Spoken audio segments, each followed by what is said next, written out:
J'étais assis là, j'ai remarqué que non, à Abidjan, les gens ont les problèmes. Le gars, il est assis seul dans Maquis là, et puis à chaque fois, lui-même là, il parle, et puis il se répond à lui-même. C'est la première fois que moi je vois ça. À chaque 5 secondes, le gars, il a arrêté, il a assis quoi. Et puis il fait... Quand il tourne un peu, il fait...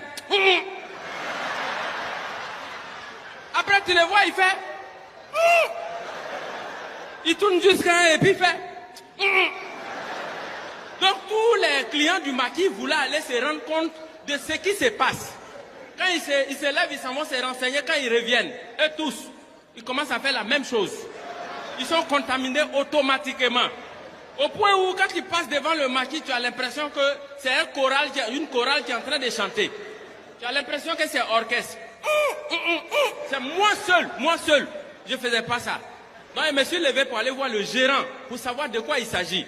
Quand j'ai vu le gérant, j'ai dit, mon ami, ton client qui est là-bas, là, qu'est-ce qui se passe? Et puis depuis, il est là, il fait et puis les gens sont là, ils font la même chose. Il dit, hey, mon ami, ça là, si elle t'explique là, tu as fait la même chose. J'ai dit, moi? Il dit, oui. J'ai dit, bon, explique-moi. Quand j'ai tendu mon oreille, il m'a dit, son problème là, il dit, il enceintait sa belle-mère. J'ai dit, il dit, c'est pas fini, hein? C'est pas fini, hein? Envoie ton oreille encore. Il dit, il se demande s'il doit dire à son beau-père. Il dit, ah, voilà pourquoi depuis là il fait ça. Voilà.